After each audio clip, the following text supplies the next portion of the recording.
Awesome. Thank you, Ben. You're very welcome, Karen. Welcome to Ops Experts Club. It's nice to have your face on here again, Ben. It's been Nice a to few be here. weeks, and get used to it because you'll be on here again in a few weeks when I'm gone. So it'll be a good Very face. true. Um, so if you all missed last week, there are recordings available all over the stratosphere of the World Wide Web. If you're a membership site somewhere on Facebook, I'm not sure. I've never seen it. Um, We talked with Darren. It was pretty great. Darren's at Prime Corporate Services. And Ben, I know you missed the meeting, but you work with Prime Corporate Services quite a bit as their primary lead for the collab team. And you worked with Darren quite a bit. So do you have any thoughts on Darren, his work, and how he's just kicking butt over there at Prime? Yeah, he's a nice guy, I suppose. No, we came in, Darren had his hands full. I mean, he's head of operations basically. So actually I think the title is COO. So operations folks always have 10 balls in the air as they're trying to learn how to juggle at the same time. We came in and it was really nice to sort of come in beside him and really help him out. We helped dial out a lot of their org, a lot of their job descriptions, a lot of the sort of like build and duct tape as fast as you can, and is what they were doing, obviously, because they're just exploding. They're so busy all the time. We were able to come in and kind of like help peel the duct tape off and put some actual plaster, frame everything out as he keeps building. But yeah, Darren's he's a great guy. I think PCS is lucky to have him over there. He's super smart too. Like Salesforce, anything Salesforce related, he's the guy. hmm Yeah, I think it was a fun example to note that and I think he says it a lot too. It's like what got you here won't get you there. It's and what gets you there won't get you there in the future too. It's like they were using probably a lot of the tools we recommend for startups or smaller entrepreneurs we work with all the time, but they reached a point in their company where they had to migrate to something bigger to really get them to the next level, and that was Salesforce. And they pay a pretty big annual price for Salesforce. It's not for everybody, but they hit that point where they realized, okay, what got us here isn't going to help us grow to that next level we want to achieve. Mhm. And that's what we see a lot in a lot of the tools is like don't be hard set on your tools that you're going to use them for life. You're never going to use them for life. You could buy the best car you want, you're still not going to have it for life. You got to realize you might outgrow it. Maybe you do end up with four kids and you have to get that minivan. And then you thought a light SUV with just two kids will be fine. You're going to outgrow things. That's totally fine. So that was pretty cool. Salesforce is pretty neat. Yeah, and even just lately, I mean, them bringing on a new Salesforce admin, like that's not a minimum wage position. Like that's a top tier Mhm. you're hiring out for your company. And I, credit to Darren realizing like he built Salesforce for PCS, but they've grown so much. I mean, he realized like I can't be the guy who owns all of this. Like there's got to be somebody else who can do some stuff inside it, just because they're so busy and they've got so many clients and partners, for all that to sit on just Darren's shoulders. I mean, that's a recipe for disaster. And like I said, credit to him for realizing that. He's like, we've got to get somebody else in here who is a top tier wage earner. It's a huge wage to bring on payroll at your company. But even just over the last, we were in their L10s going over their scorecard, and even over the last 5 weeks, 6 weeks, you can just see their revenue is rocketing. And it's credit to knowing when you need to grow, being smart about when you need to add new tools, get people to come in and build your current tools up even more. I think that their addition of that Salesforce admin is just going to be so profitable for them. Yeah. I mean, that is fun too. Like you pay a lot for this app, and then now you're also paying for this person that needs to manage this app because it's so big. But then if you hear from Darren all the things this has saved, like from reporting to processes, to automations, to solutions, to pipelines, they're a sales machine. So it's like the more streamlined the process can be from lead to customer, is worth all of this investment into Salesforce, into their application. And it's nice that he got the buy-in from the visionary too. And it's like, he was also able to realize, okay, this is expensive, but maybe we do need to invest so that we can get people through our pipeline more seamlessly. Yeah, I mean, I would say just going over their scorecard with the revenue increase they've had over the last 5 weeks. I mean, they've already paid for this position for the year. It's like it was definitely worth it. Yeah, yeah. Also reminds me of when we're doing like the delegate and elevate tools with people. Darren, he probably loved doing that, but he reached a point where it was taking too much of his job, and he needs to stay in that operational mindset, and he can't get bogged down in trying to update the Salesforce all the time and be the point of contact for Salesforce. Then he'll really lose sight of the bigger picture and get too much in the weeds working. For sure. Yeah, that was I sat down and did the delegate and elevate with Darren. And that was like, I mean, I would say like 50% of that whole exercise was Salesforce. And I was like, dude, you are doing so much like down in the weeds when it comes to Salesforce. Is there anybody that can help you out with this? And back then it was like, no, dude, I'm the only person who knows how to do this stuff. I was like, let's figure out a way to get, all of these menial tasks. They're important, but like, that's not something you should be spending, 50% of your time on, especially when you're, operationally directing, an entire department of, 6 or 7 different direct reports. It's cool to see. And that was, just a few months ago. It was cool to see them kind of take that, and he finds this new position. And now Darren's, elevated himself up much more to be able to oversee all of his department managers, it's cool to see like businesses structure out like that so well. And do you know if there's ever any conversation around whether or not to just hire some contracted help part-time versus hiring a full-time person? Yeah, we did talk about that a lot. The issue with Salesforce, because it is such it's a CRM sales, manager that's so complex. It's incredibly complex. So it's one of those things that you can't really, it's not like Zapier. Zap, I can go and, give me a couple access points and I can, tie some things together. Salesforce, to come in as a contractor, you really need to be embedded in that company full time to be working with a Darren, for example, on what needs to be updated by day-to-day basis. I don't think contract work is really going to fulfill that. You really need somebody who's in your organization, meeting with you, talking with you, sort of getting the vision of what you want your Salesforce to look like. I mean, anything outside of that, like a smaller CRM, sure, contracted work. I think me and Darren talked about that a lot, but anything as large as Salesforce, you really need, and that's why honestly it's such a high value position, a Salesforce admin, and why it's such a top tier wage earners, because these people really need to be inside your organization. Yeah, it's a hard one to crack into, that Salesforce. I got a couple peaks and I was like, okay then.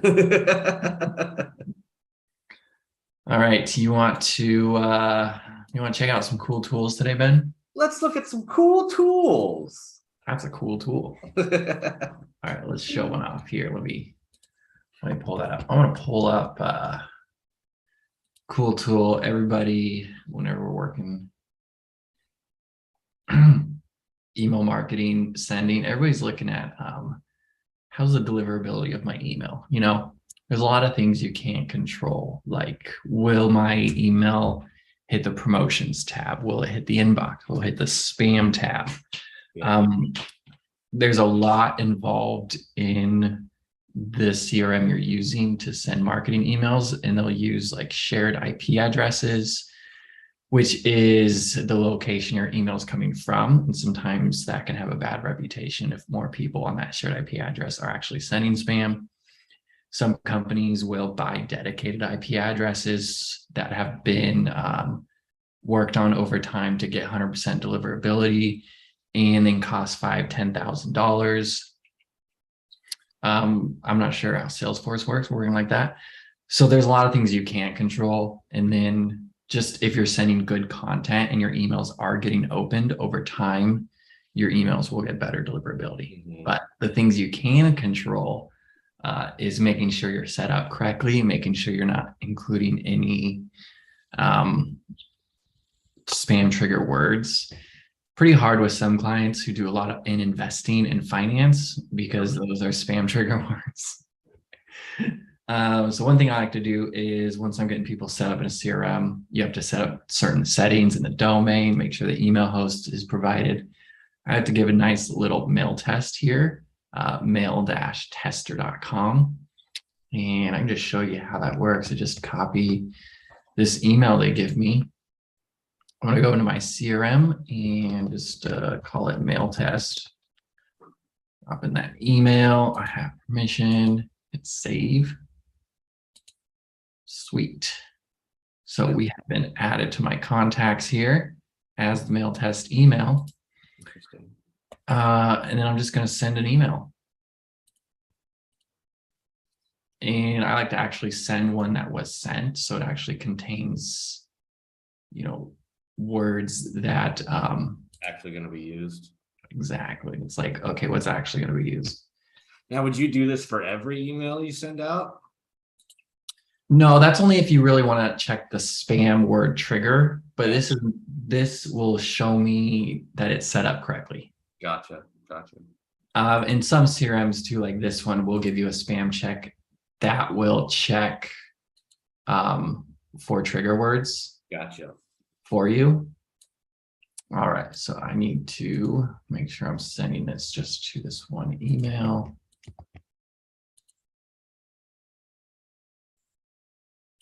Perfect. All right, sending to that one email, my test email. Then I just check my score and it's going to go ahead and wait for that email. Yeah. And this is a free website, right? Oh yeah. That's great. Yep. Mailtester.com. Mail-tester. Mail-tester.com. Dash in there. I don't want to go the other one. It's basically checking, your DNS settings, your SPF, your sending verification. Because when you're sending marketing emails from CRMs, you got to make sure it's set to send from that CRM correctly. Mm-hmm. So I can see this one got an 8.4 out of 10, which isn't good actually. Really? And it's because of this right here. It says 2 broken links. Gotcha. But I actually know why that is. It's because there's links that are specific to a user's field that get created when you purchased. Gotcha. I didn't purchase and get those links. So this -1 here is actually fine, which would give us a 9.4, which would be better. Like if it's above 9, I like to keep it. The body contains errors. Message found 1 image without alt attributes. So this is a fun one. Some CRMs do this, some don't. I know Entreport does. An alt attribute is like a text version that describes an image, especially for hearing impaired or visually impaired systems. Yep. So like if something is reading your email for you, it'll come to the image and it'll say image of boy on a beach. And then it'll continue reading your message. Entreport does that, and you can actually put in image attributes. And that gives you a better sending score. Infusionsoft doesn't. So it doesn't give you textual alternative to your image. But other than that, you're looking for authenticated. I says I'm not, but I am authorized to use that mailer. My DKIM signature is valid. I do not have a DMARC record, which is basically something that gets sent errors or something like that. Somebody might correct me if they're watching this and smarter than me. DKIM signed. HTML only. That's another one. Gotcha. It's crazy. So, how much goes on in the background just in sending a freaking marketing email. Crazy. This one's interesting though. You're listed on 2 blacklists. So this is the server IP I was mentioning, the sending server IP. Other companies within Infusionsoft get assigned this IP address to these shared IP addresses. But I can see this IP address is blacklisted on two sites, which is interesting.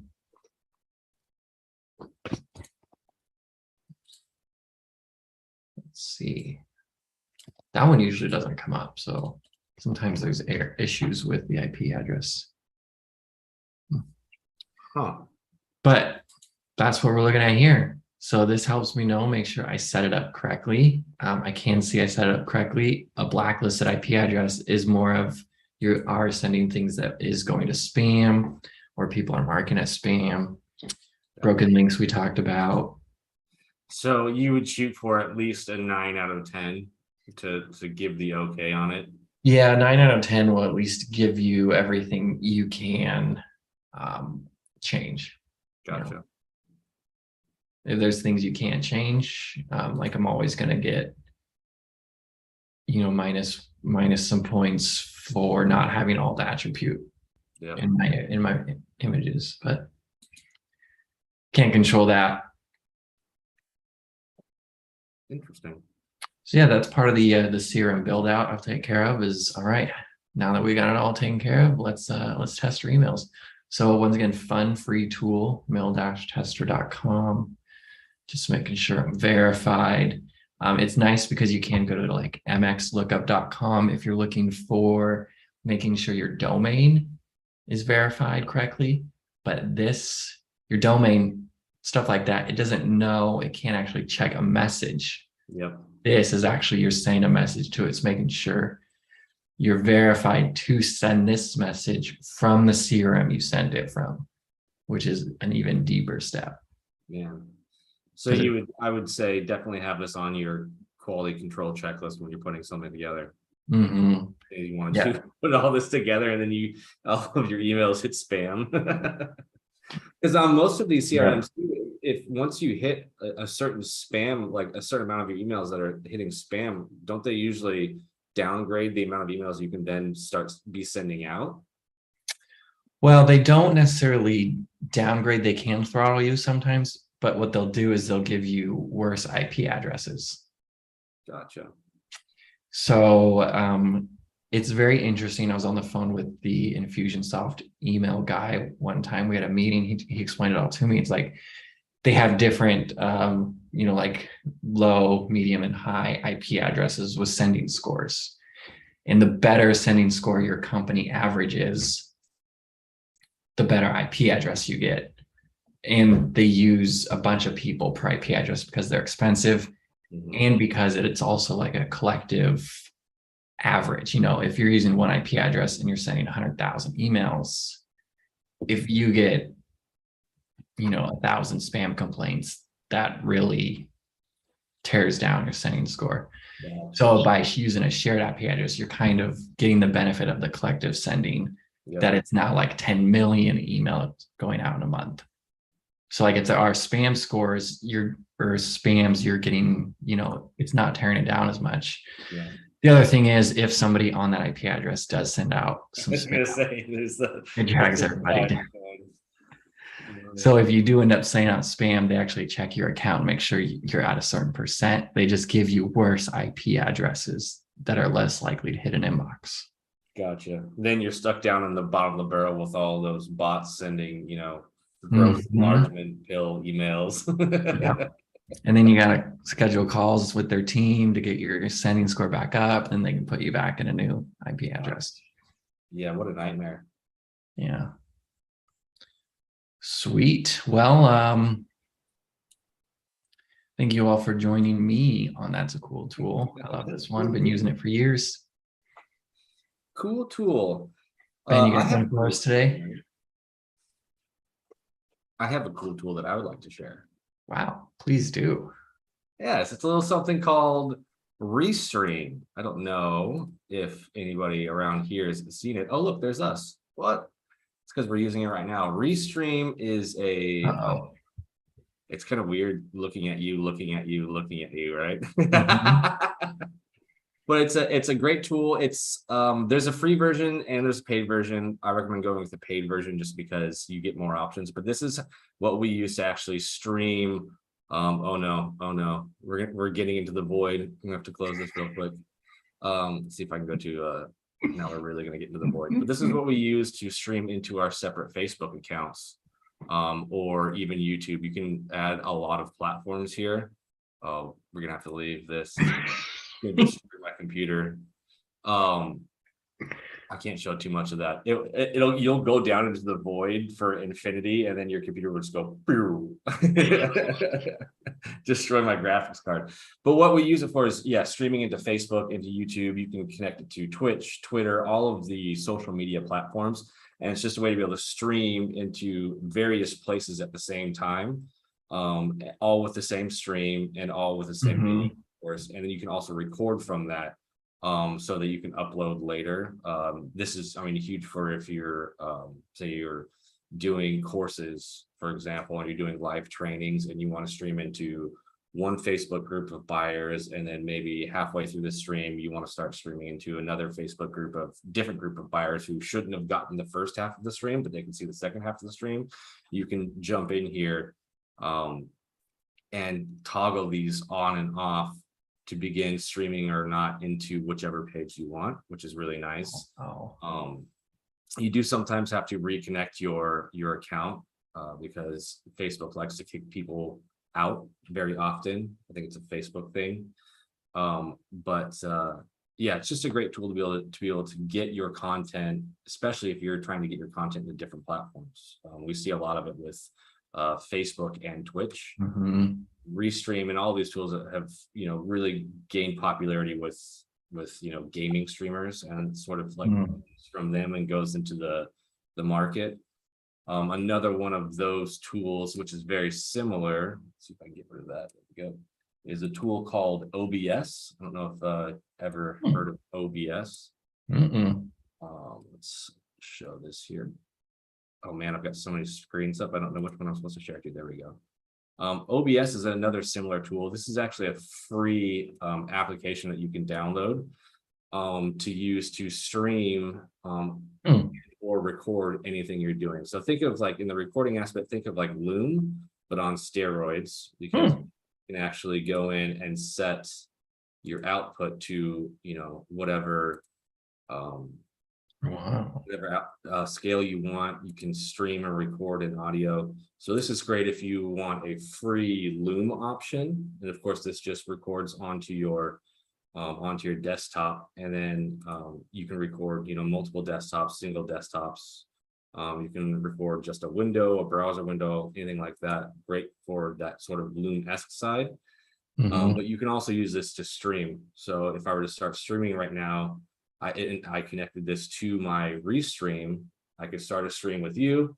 It would be recording my stream as we're talking, and also piping it into restream, which then shoots it out to all of the different platforms that I want to use. So it's sort of a way to kind of pipe everything you want into multiple places, whilst also having control over your audio, the output scale you want, everything that you might need for streaming courses or doing live trainings or doing even seminars, really. And the great thing about that too, I think I mentioned, is it's totally free. It takes a little bit to set up, but it's a cool tool. Wow. And before this, tools like this existed, you would have to like go live on Facebook, right? And that's it. Yep. And then go live on YouTube, and then go live somewhere else. Yeah, or I mean, even the recording aspect of it, you'd have to just screen capture, or stick a camera behind you and look at your monitor. But yeah, before these, it was just you picked one or the other. And with this option, you can very easily sort of catch all of your social platforms where you have all of your audiences. Stream to Twitch and YouTube at the same time. Those are two completely different social platforms. They have very different use cases. So you can catch the people who prefer to watch you on Twitch, or who prefer to watch you on YouTube, or maybe they just prefer to watch you on Facebook. They don't have a YouTube account. You can sort of catch all of your audiences in one giant net, so nobody's missing any of your content. Super handy. I remember a few years ago, maybe Restream existed, but some of our clients weren't using it and they were doing challenges and they were only, you would do the challenge on Zoom and you'd stream to Facebook, right? Because on Zoom, you can choose one place to stream it to, or you can connect Restream and stream to everything. And then they'd get people be like, hey, I don't have a Facebook. Can it go somewhere else? And they just couldn't. They didn't have an option. Yep. Then they found Restream. Now they can stream a challenge on Facebook, YouTube, everywhere they are, different Facebook groups. So that was pretty cool to see. Yeah, it's pretty great. I know Restream, I know they're not the only, they're not the only dog out there.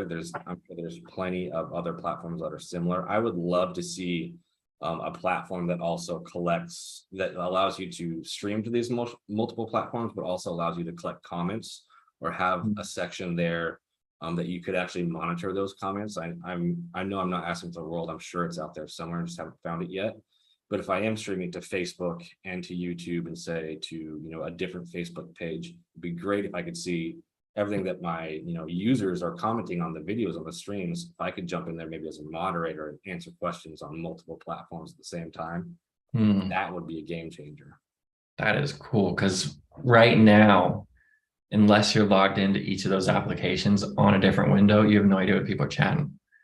Absolutely. People could be talking about how dumb this conversation is we're having, and you and I have no idea. Never know. Like somebody could be saying, yes, it's this platform, you idiot. But yeah, that would be great, especially just from a technical standpoint. If you have somebody, especially if you're a large company, like say a Pedro Rodeo, who's doing a live training with 300 people, you want somebody who's at least technical in the background, who's moderating, making sure the stream doesn't go down, making sure comments are, aren't being weird, make sure people aren't self-promoting themselves or saying, Pedro sucks. To be able to do that all in one place would make that person's life a whole heck of a lot easier. Yeah. And there's something psychologically about watching something live, right? Like you can stream to Facebook, download the video, post it on YouTube. It's not going to say live. Yep. But it's psychologically, people are like, oh, it's live now. I want to watch this, instead of it being like, oh, it's a replay, it happened 3 hours ago. Yeah, and most platforms these days that have a live option will ping all of their users, and it'll Facebook, YouTube's the same, Twitter's the same. Anything that's live gets pushed to the top of every feed because it increases the user, and it gets the user to stay on the platform that much longer. So they always push live video to the top of your feeds. Wow.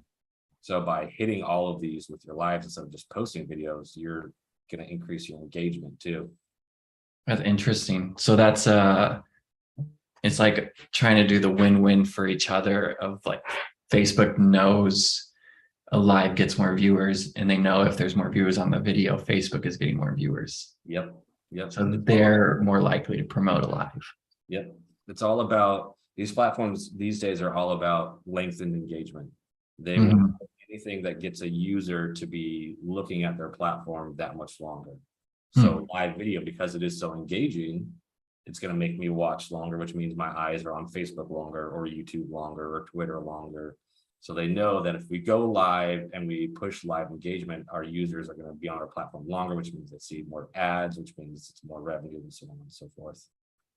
Wow. Wild world. Wild world. Well, Ben, thanks for showing us that cool tool. Really glad we're using that, because that means I'm live on YouTube and Facebook. Am I live on YouTube? You are live on YouTube. Hi, YouTube. I used to think YouTube Shorts was a pair of shorts that was a YouTube brand on them. I thought it was like, like a YouTube sweater, YouTube Shorts. Then found out they were just small videos. Oh, yep. They're just tiny. They're like pants, but smaller. They're like videos, but smaller. Yeah, exactly. Okay. Well, thanks for joining us this week, Ben. I'm not sure if we'll have you next week, but a couple more weeks you'll be back. People can see you then. I'll stop in. You'll stop in. Thank you very much. All right. Thanks for showing us your cool tool. Thanks for talking about Darren at PCS with us. Thanks everybody else for watching and chatting things that we have no idea what you're chatting about. We'll talk to you later.